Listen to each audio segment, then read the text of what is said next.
1 Samuel capítulo 24, verso 4. Quem achou diz amém. Se você não achou, acompanha lá no telão. Então, os homens de Davi lhe disseram: eis o dia do qual te falou o Senhor. Eis que entregarei o teu inimigo na tua mão, para que possas fazer com ele como bem te parecer. Então Davi se levantou e cortou a borda da capa de Saul secretamente. E levantou-se Davi e mansamente cortou a orla do manto de Saul. Alguém diz amém por essa palavra? Glória a Jesus. Você que não se assentou, pode se assentar. Glória a Deus. Prontos para ouvir o Senhor essa noite? Glória a Deus. Toda grande história, toda grande promessa de Deus, ela carrega consigo alguns desafios. É bem verdade que a gente conhece bem a história de Davi. A gente sabe do menino franzino que Deus decidiu levá-lo ao trono de Israel, ao posto mais importante, humanamente falando, na monarquia de Israel. Davi era o próprio Deus o chama assim, né? Um homem segundo o seu coração. Mas pior do que isso, talvez, é perceber que nessa passagem de bastão de um rei para o outro, não houve algo que fosse, humanamente falando, não foi tão agradável assim. Davi não se tornou rei em Israel com a bênção do seu antecessor, Saul. Esse capítulo em específico, em casa você pode ler com tranquilidade, mostra que Saul era um inimigo declarado de Davi. Saul não tinha a menor vontade de esconder os seus desejos malignos, terríveis contra Davi. Saul não fazia a menor questão de dizer: olha, eu não quero que você reine em Israel, ou eu não quero que você assuma o meu lugar. Você é só mais um menino e, na verdade, talvez escondidamente, o problema todo de Saul com Davi, motivado pela inveja, seja perceber que a fama de Davi dentro de Israel foi tomando uma proporção muito grande. O menino que da noite para o dia, mesmo sem o povo saber os seus processos no pasto, ele ganha louvor em Israel, entre as mulheres de Israel. Ganha os aplausos do povo, dizendo: esse menino é um prodígio. O nosso rei matou milhares, mas ele matou 10 milhares. Ele é extraordinário. E isso talvez seja o motivo, ou um dos motivos pelos quais Saul se tornou um inimigo de Davi. A ponto tal dessa inveja ou dessa inimizade se tornar num profundo desejo de morte. O que Saul queria, de fato, era que Davi estivesse morto, que ele não fosse um empecilho no seu reino, nos seus planos. Só que Deus sabe como fazer as coisas. Deus trabalha de maneira que muitas vezes não é compreensível à lógica e ao entendimento humano. E nesse exato momento, não é o rei que tem uma oportunidade nas mãos. O capítulo 24 é a história totalmente ao contrário. Quem está agora no domínio e no governo da situação é o pequeno Davi.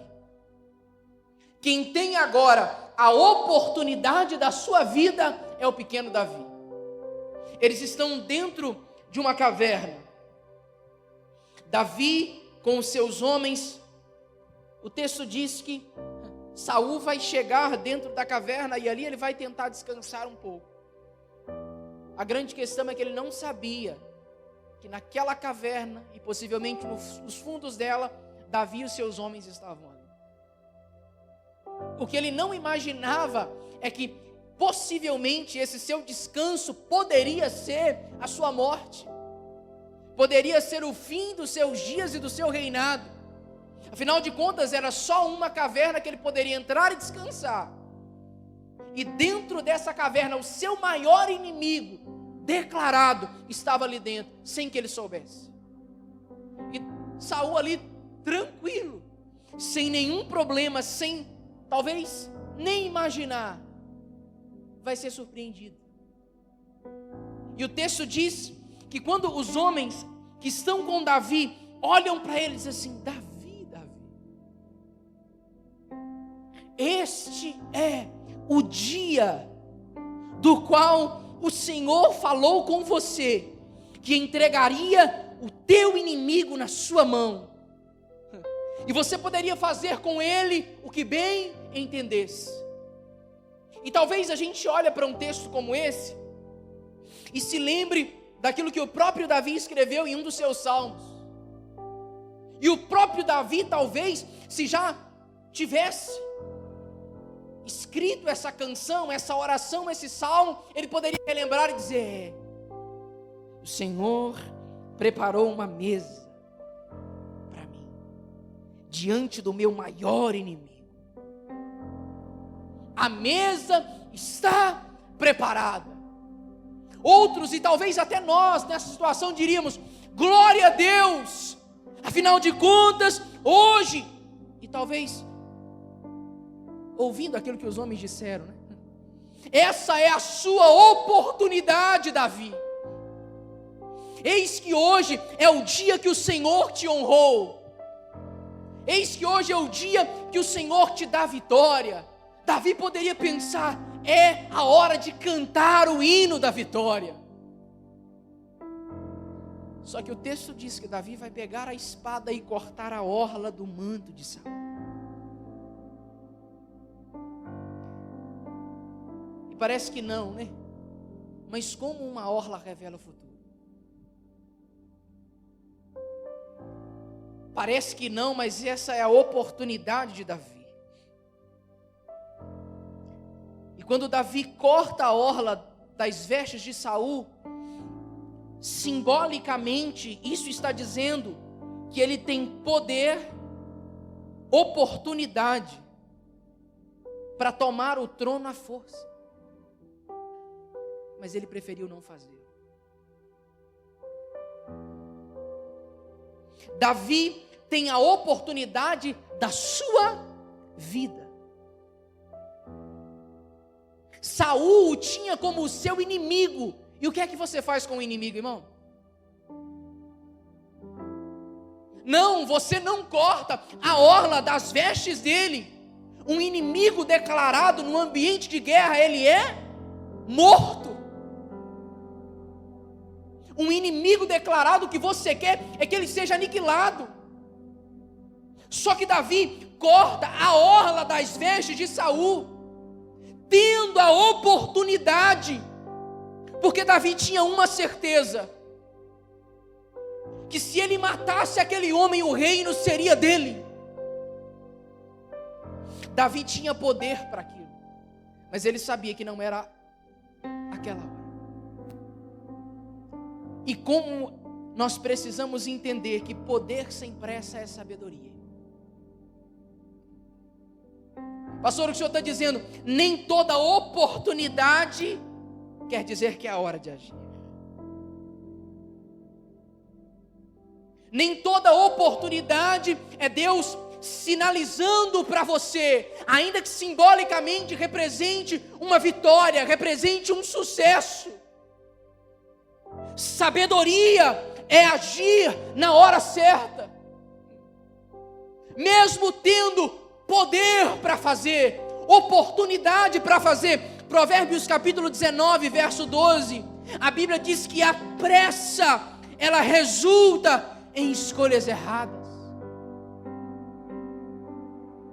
Davi, essa é a sua oportunidade, mate-o, aniquile o seu maior inimigo, mas Davi entendeu, a hora não era aquela. E o nosso grande problema é que às vezes nós temos poder ou oportunidade grandiosas nas nossas mãos, mas nós não entendemos que aquele não é o tempo de agir. Irmão, terrível coisa é um homem precipitado.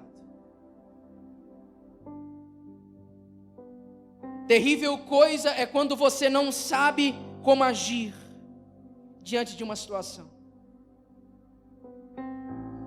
E eu me lembro de Saul, no mesmo livro de 1 Samuel, no capítulo 13.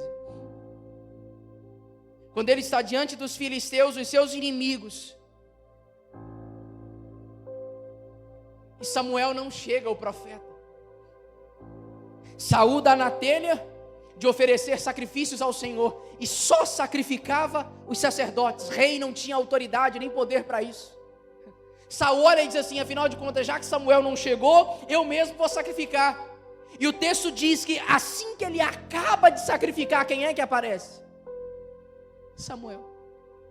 Samuel olha e diz assim: Saul, o que é que você fez? Ele olha para ele e diz assim: você sabe, né, Samuel? Os inimigos estavam aí, eu queria fazer alguma coisa boa. Os filisteus estavam chegando. Eu pensei, vou sacrificar ao Senhor para que Ele nos proteja diante da guerra.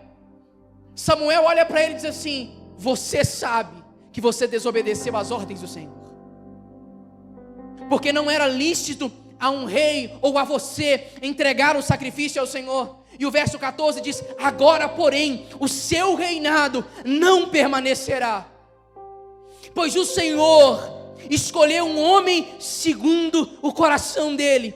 O Senhor já designou esse homem para ser líder do seu povo, pois você não obedeceu ao mandamento do Senhor. O que Deus estava dizendo por meio de Samuel a Saul era: você foi precipitado. Saul, essa não era a hora de sacrificar, não era o momento de sacrificar. E entenda bem, irmãos, a intenção de Saul era muito boa, mas a hora, o momento não era certo. A pressa de Saul lhe custou o trono. A precipitação de Saul lhe custou a autoridade em Israel, o domínio em Israel. E Deus disse: você não serve mais. O trono passará a um homem segundo o meu coração. E nesses dias, mais do que nunca, nós precisamos entender uma coisa: não são dias de nós alimentarmos a nossa pressa, mas a nossa esperança. Um crente verdadeiro não caminha apressado, irmão. Não vive apressado, ele vive esperançoso.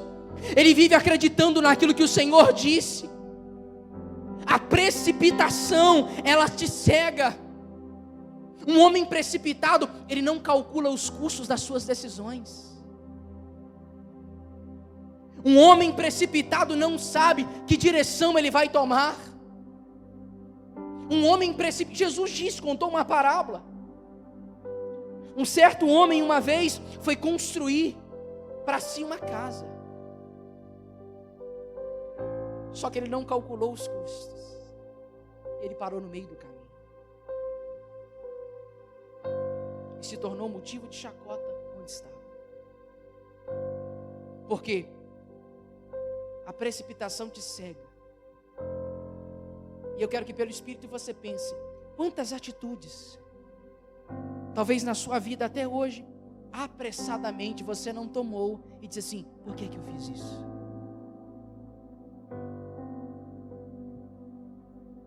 Por que é que eu não pensei antes? Ah, como eu queria voltar atrás. Ah, se eu pudesse, eu faria tudo diferente. E é por isso que não dá para andar apressado. Não dá para viver na pressa dos nossos dias. Não dá para você sair tomando as suas decisões sem calcular os custos dela, o que elas podem gerar na sua vida.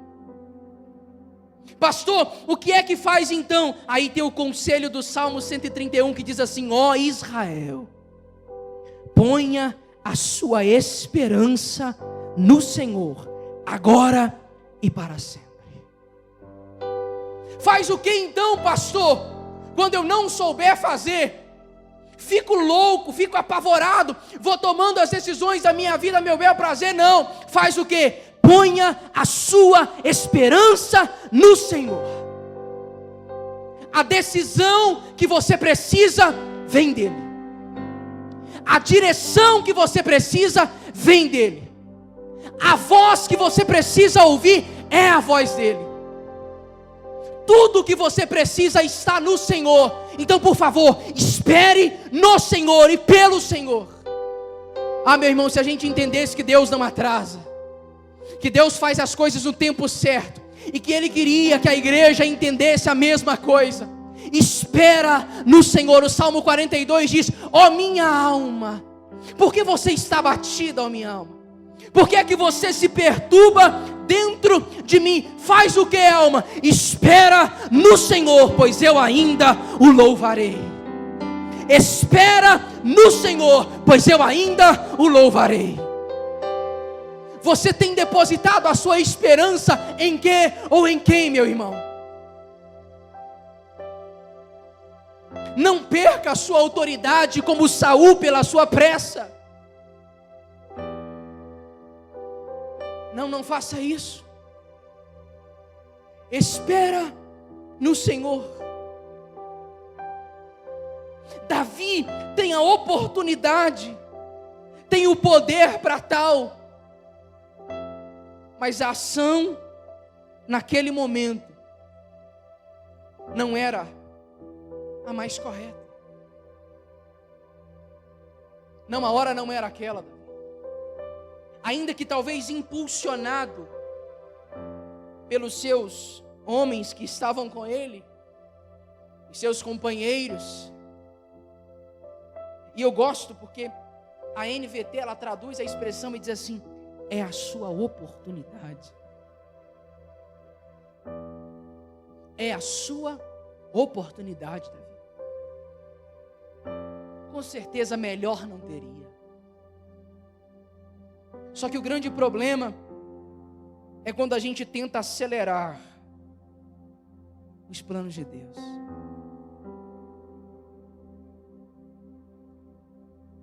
Davi entendeu uma coisa: ele não podia tomar o poder pela força. Davi não podia permitir que a sua espada o guiasse. Irmão, matar Saul significaria um caminho livre para o trono. Não tinha mais concorrente. Matar Saul era assumir o governo. E não teria nem dificuldade para fazer isso. O cara dormindo, sem dificuldade alguma, sem problema algum. Mas Davi não faz. E sabe o que mexe comigo, irmãos? O Espírito de Deus falou isso ao meu coração ontem à noite. Como Davi pensaria caso ele matasse Saul ao assumir o trono?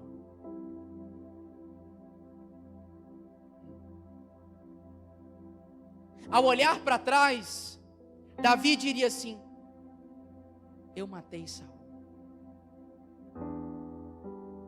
E Davi poderia ouvir a voz dos seus amigos, dos seus homens, e fazer aquilo. Ele poderia dizer: realmente é a minha oportunidade. Mas o texto, o verso seguinte diz: o coração de Davi ficou ferido depois que ele fez isso, que ele corta a orla de Saul. E foi muito claro para mim o Senhor ministrando o meu coração. Poxa, era oportunidade, mas Davi sabia que a oportunidade feriria, corromperia a sua integridade. E sabe qual que é o grande problema? É quando as oportunidades corrompem a nossa integridade. É a hora do aplauso, Davi. É a hora de você celebrar, Davi. Mas o que adiantaria um trono, um rei, com a mente de um assassino?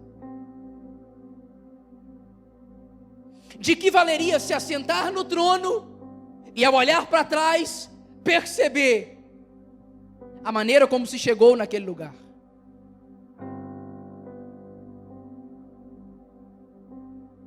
Terrível coisa é, irmãos, quando as oportunidades que a gente tem corrompem a integridade das nossas promessas. O povo poderia dizer: sabe esse rei aí de Israel? Sabe a história dele? Qual é? Matou Saul, usurpou o trono. Você está ligado? Sabe quem é o rei de Israel? Aquele que se assenta lá? Sabe como ele chegou? Ah, matou um gigante. Não, matou Saul.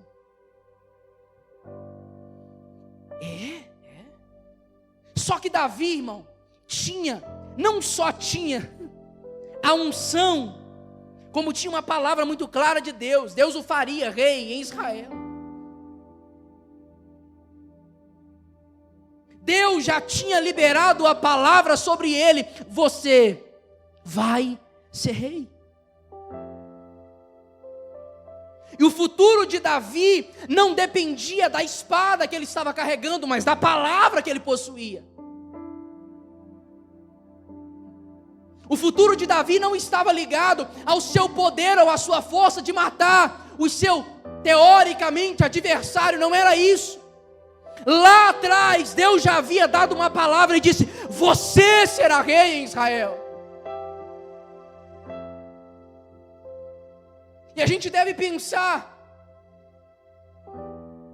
como nós estamos lidando com as oportunidades que recebemos, com a palavra que você recebeu de Deus, com a promessa que você recebeu de Deus. Como você quer chegar, irmão? Como você quer ser conhecido? Como um usurpador do trono ou um possuidor de uma palavra ou de uma promessa? Como Davi chegaria ao trono de Israel? Como ele seria conhecido? Você precisa entender que se você tem uma palavra de Deus, uma promessa de Deus, você não precisa de meios humanos para chegar até lá. Se Deus um dia liberou uma palavra a seu respeito, irmão, você não precisa de cambalacho nenhum. Você não precisa de amizade nenhuma, você não precisa de conchavo político nenhum. Você precisa crer e esperar o tempo de Deus, porque isso vai acontecer. Ou você vai ser conhecido como um homem que aguardou o tempo de Deus. Pastor, mas é minha oportunidade. Mas se fere a sua integridade, não vale a pena matar Saul. Se fere a integridade da promessa, não vale a pena fazer isso que você está pensando. Espere o tempo de Deus. Diga: chegou como? Já pensou? Como é que aquele menino chegou lá no trono? Um dia Deus mandou Samuel ir na casa do pai dele, o belemita, disse assim: olha, vim aqui ungir, vim sacrificar ao Senhor. Vim. Aí passa todo mundo, os grandões, os fortões, nenhum deles é. Quem é? É aquele menininho que está vindo lá no pasto. Ninguém come, ninguém se assenta na mesa enquanto ele não chegar. Davi, como é que você chegou no trono? Eu tinha uma promessa, eu tinha uma palavra. Davi, como você se tornou rei em Israel? Um dia Deus falou. Deus falou que faria. E talvez eu digo para alguém essa noite, você já está vivendo coisas que um dia você ouviu Deus falar. Recorde na sua memória agora.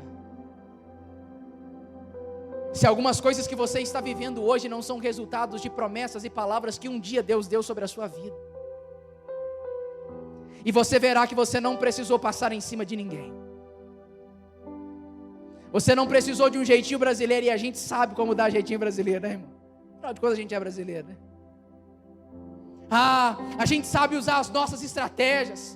A gente sabe pegar a nossa espada para querer ferir os nossos inimigos, para chegar mais rápido, para alcançar mais rápido. E eu tenho uma palavra tão clara de Deus essa noite. Deus está dizendo: você é possuidor de uma palavra, você é possuidor de uma promessa. Você não precisa de meio humano nenhum. Acredite na palavra que você recebeu de Deus. Ela é suficiente e eficiente. Ela é poderosa, irmão. Salmo de número 20 diz que uns confiam em carros, outros em cavalos, mas nós faremos menção ao nome do Senhor. A palavra do Senhor é poderosa, mais do que a sua espada, mais do que o seu conhecimento, mais do que a sua sabedoria. A palavra de Deus não volta vazia. Isaías 55:11 diz: assim será a palavra que sair da minha boca, não voltará para mim vazia. Deus, ela vai fazer o quê? Mas fará o que me apraz e prosperará naquilo que eu designei. A palavra de Deus vai prosperar. A palavra de Deus é poderosa. A promessa não tem tempo de validade. Você precisa crer, irmão, e entender que você não precisa de nada que não seja acreditar e colocar a sua esperança no Senhor.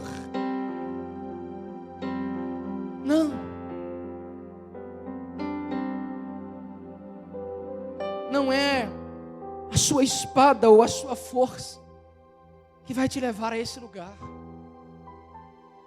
Não é. Quando Davi entende isso, a Bíblia diz que o seu coração pesa. O seu coração pesa porque ele sabe: irmão, isso aqui. Sabe por quê? Davi percebe. E simbolicamente o que está acontecendo aqui é um vislumbre do futuro. Porque Davi, ao cortar a orla de Saul, ele está mandando um recado dizendo: Saul, eu estive aqui e tive a oportunidade. E você sabe que eu serei rei em Israel. E o próprio Saul atesta isso.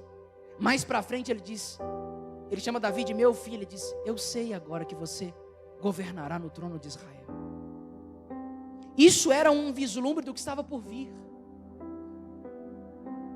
Mas entenda, estava por vir. Não. Davi já tinha a unção real pelo Espírito. Ele já estava ungido rei de Israel. Espiritualmente, Davi já era rei. Fisicamente, não. Na unção, Davi já havia herdado o governo de Israel. Mas humanamente, Davi ainda não havia acessado isso. E sabe que o que mexe comigo é perceber que Davi entende. O futuro é uma realidade. A promessa sobre ele é uma realidade. Davi sabe, ainda que os seus irmãos que estavam diante dele não o chamassem de rei, mas sabiam que ele já havia sido ungido. Ainda que o seu pai ou sua mãe não o chamassem de rei, e ninguém em Israel o chamava, ele sabia que um dia se assentaria ali. Mas o texto diz que o seu coração pesa. O seu coração pesa. E sabe, eu não vejo em nenhum momento do texto Davi chamando Saul de inimigo.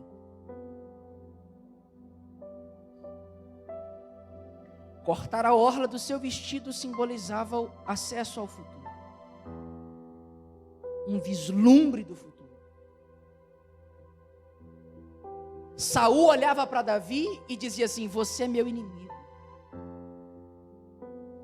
Davi olha para Saul e diz assim: eu não posso matar o ungido do Senhor. Percebe a maneira como um trata o outro? Saul olha para Davi e diz: você é meu inimigo. Davi olha para Saul e diz: você é o ungido do Senhor. Não há em Davi um sentimento faccioso. Não há em Davi um motivo para querer concorrer com Saul. Davi não olha para ele e diz: você é meu concorrente, meu adversário. Davi não tem esse sentimento no seu coração. Irmão, pelo amor de Deus, um homem que está querendo te matar, você olha para ele e diz assim: que bobeira que eu fiz, por que é que eu fiz isso? Por que é que eu fui tocar no ungido do Senhor? Posso dizer para você uma coisa? Davi tem um entendimento de que aquilo ainda está por chegar. Por quê, pastor? Porque nós precisamos entender que existem coisas que são perigosas possuir antes do tempo. Lembra do povo de Israel no deserto? Êxodo capítulo 16. Deus disse para eles dessa maneira: o maná vai cair todos os, e vocês escolham apenas a porção que vocês conseguirem comer. Não peguem mais do que não peguem para o dia seguinte. O verso 20 do capítulo 16 diz que alguns temaram e pegaram mais para guardar para o dia. Israel. E o texto diz que a comida começou a se encher de vermes e cheirar mal. O que o povo de Israel estava fazendo? Querendo ter algo que não era a hora de ter. O que Israel fez? Eles estavam dizendo: Deus, eu quero possuir antes. E a resposta de Deus foi qual? Vai apodrecer e vai gerar mal. Não comam, irmão, a gente está falando de maná. Sabe o que é maná? Comida direta do restaurante do céu. Você entende isso? Não veio da terra. E como eu costumo dizer, não veio nem do mar, como os frangos que subiram. Não. Caía no arraial do povo, mas a ordem de Deus era clara. É só o de hoje. O futuro, não se preocupem. Acessem, comam, desfrutem do que Deus está entregando a vocês hoje. Tudo aquilo que você acessa fora do tempo pode se perder.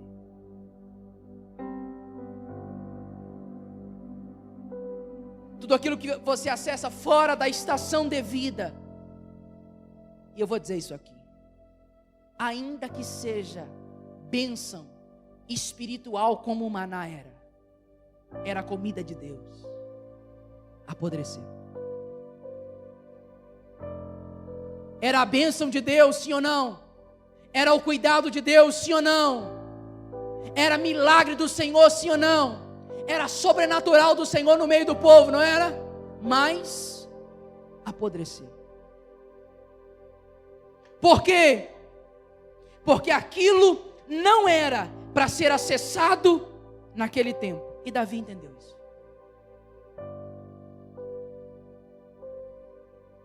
É perigoso quando a gente quer acessar antecipadamente o amanhã. Porque a gente precisa entender que tudo para Deus é construção. Eclesiastes capítulo 8, verso 6, a Bíblia diz que para todas as coisas há um tempo e um modo. Cuidado, porque se você não está no modo como deveria estar, não queira ter ou viver o tempo que você está. Que é isso, pastor? É simples. É que tem gente que ainda não entendeu que para Deus te levar a um tempo, você precisa estar do modo para aquele tempo. Irmão, e quantas coisas a gente quer acessar fora do tempo?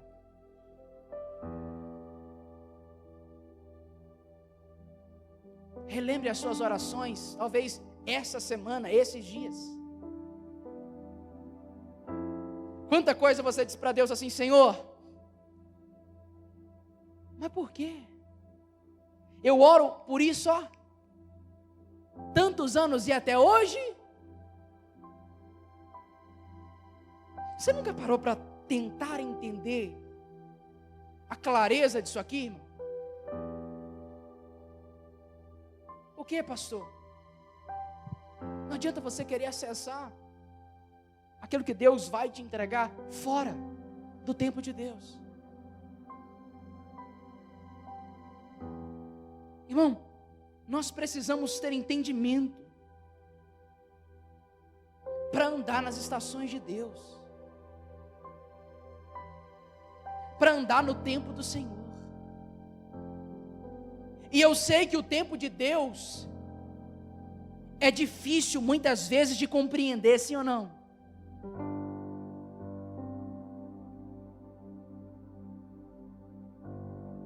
Talvez você, como Davi, esperasse, mas Deus, eu já recebi tanta palavra. Deus, eu tenho uma unção.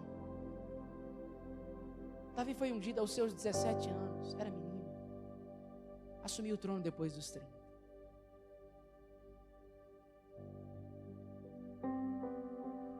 Davi entendeu isso. Pastor, o que o senhor está dizendo? Não dá para viver fora das estações de Deus.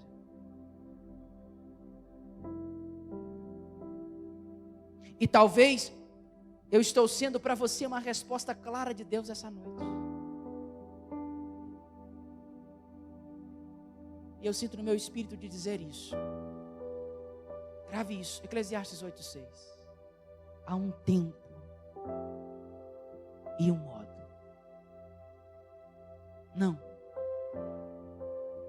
Não queira viver a sua vida desesperadamente, pensando no que vai acontecer amanhã. Jesus disse isso. Vocês estão preocupados com o que vocês vão haver de comer, beber, vestir? Enquanto o Senhor veste os lírios dos campos.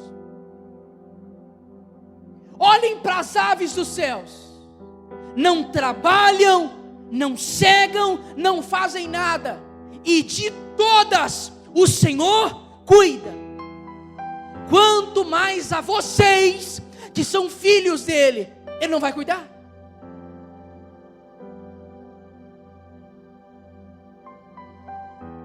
Você está olhando o amanhã, e Deus está dizendo: viva hoje o que eu estou entregando a você. Se ainda não chegou o seu tempo, permaneça. Não ande fora das estações de Deus. Não queira, querido, por favor, adiantar os ponteiros do relógio. Não vai funcionar e pode ser perigoso, doloroso.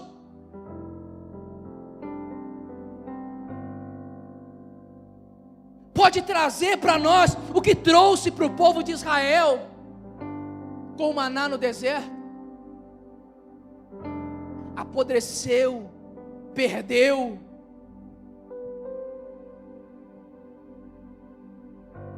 Irmão, Israel clamou por 430 anos para que Deus os livrasse da opressão do povo egípcio.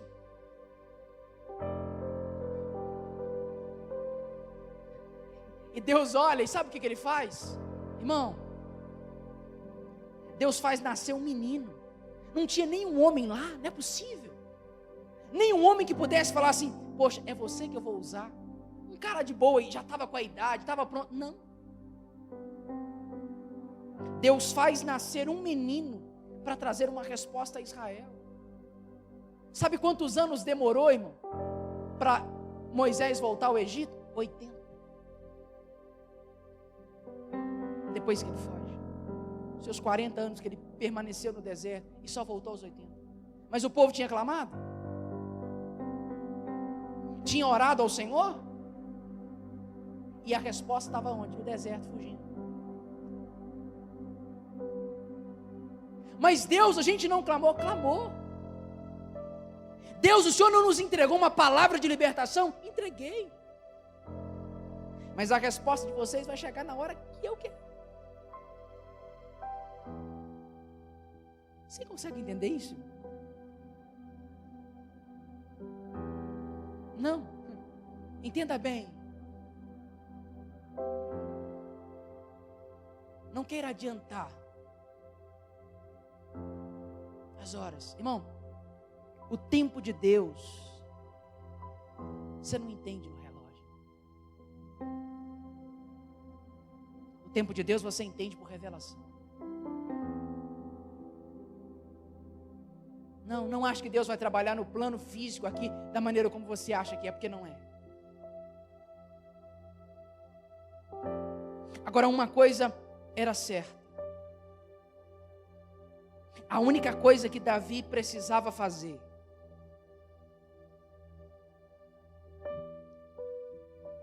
era só esperar.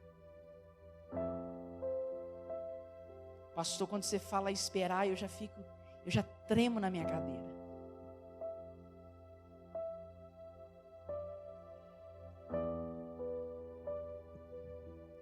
A paciência é fundamental.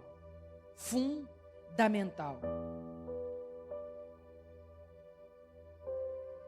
Para alinhar os nossos planos ao propósito do Senhor.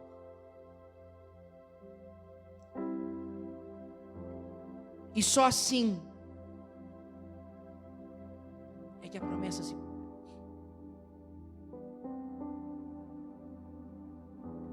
E aquele texto clássico e claro que nós recitamos, Salmo de número 40. Eu esperei. Eu esperei com... Há uma tradução que diz: eu esperei confiadamente. Porque esperar pacientemente, com paciência, é esperar com confiança. Pacientemente é esperar confiadamente. Confiadamente em quê, pastor? Que um dia Saul vai morrer? Não.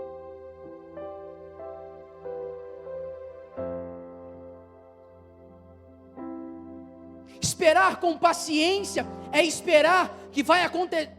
Esperar com paciência é entender que eu estou sobre uma palavra e que no tempo devido, aconteça o que acontecer, essa palavra se cumprirá.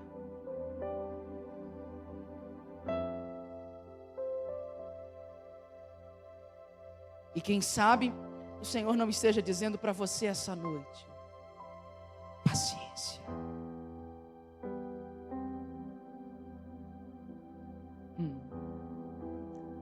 Paciência. Davi, não é tempo ainda. Mas Deus, Davi, paciência. Espera mais um pouco. Espera mais um pouco.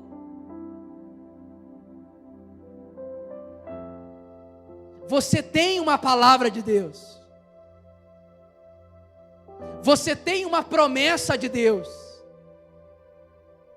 Sua casa está sob uma palavra de Deus. Seus filhos estão sob uma palavra de Deus. Seu negócio está sob uma palavra de Deus.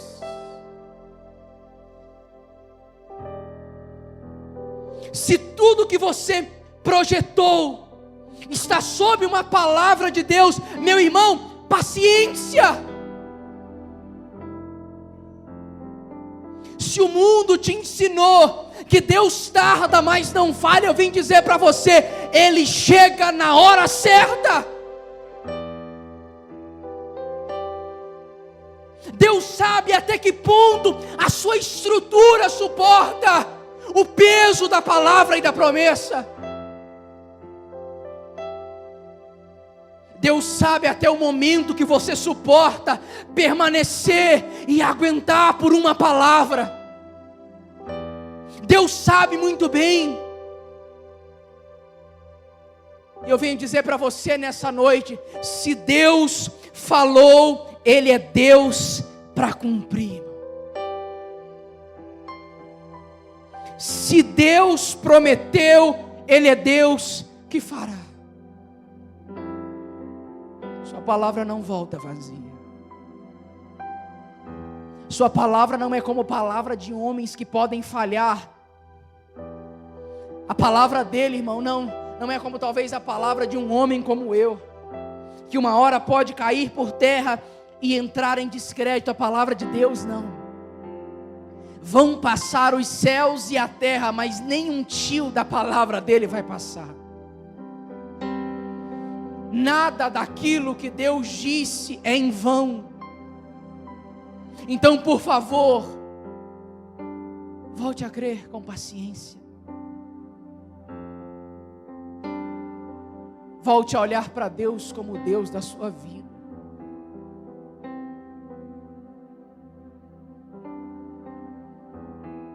A orla de Saul simbolizava o futuro. Mas não era uma espada. Não era só uma oportunidade para Davi, nada daquilo era tão poderosa quanto a unção que ele havia recebido no capítulo 16, a palavra que ele havia recebido.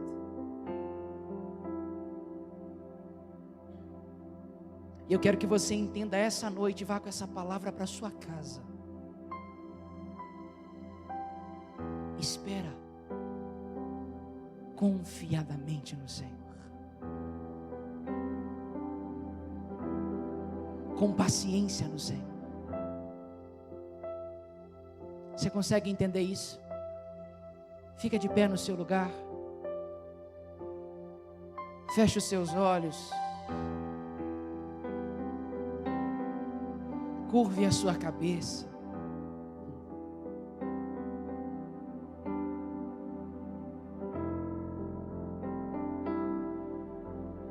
É isso mesmo, Deus trouxe você aqui para dizer isso. Não vai ser na sua força. Não vai ser da sua maneira, não vai ser do seu jeito. A hora é minha, o tempo é meu, a ocasião é minha. Se preciso for, Ele cria uma situação para fazer e para cumprir a sua palavra. Mas não corrompa a sua integridade por uma oportunidade. Não tente acessar o que Deus te prometeu fora do tempo. Não tente viver fora das estações de Deus para a sua vida. Há um tempo determinado para todo o propósito debaixo do céu. O governo da sua vida está nas mãos de Deus. O governo da sua casa está nas mãos de Deus. O governo da sua família está nas mãos de Deus. Ele fará como lhe apraz. Senhor, eu oro nessa noite, Pai, no nome de Jesus. Eu oro debaixo do poder do Teu Espírito, declarando a verdade da Tua palavra. Eu creio, Senhor, na Tua palavra. E eu creio que o Senhor, no tempo devido, fará aquilo que o Senhor disse. E eu também creio que cada um de nós estamos debaixo de uma palavra do Senhor. E eu creio que a palavra do Senhor é poderosa. A palavra do Senhor é poderosa, Pai. Não há nada na terra que impeça o agir do Senhor. E eu quero declarar no nome de Jesus essa noite: ensina-nos a confiar no Senhor. Ensina-nos a acreditar profundamente naquilo que o Senhor nos disse. Ensina-nos a olhar para Ti, Jesus, como o Deus verdadeiro que o Senhor é. Porque o Senhor não mente, o Senhor não falha e o Senhor não muda. Tu és o Deus que um dia nos prometeu, e Tu és o mesmo Deus que cumprirá a Tua palavra. O Senhor fará. Receba essa palavra no seu espírito essa noite. O Senhor fará. Porque Ele é o Deus que prometeu. E se você crê, Ele disse, você verá a glória de Deus. Se você crê, você verá a glória de Deus se manifestando sobre a sua vida, sobre a sua casa e sobre a sua família, no nome de Jesus. Você acredita nisso, meu irmão? De verdade você acredita? Você pode glorificar Jesus no seu lugar? Glória a Deus, glória a Deus.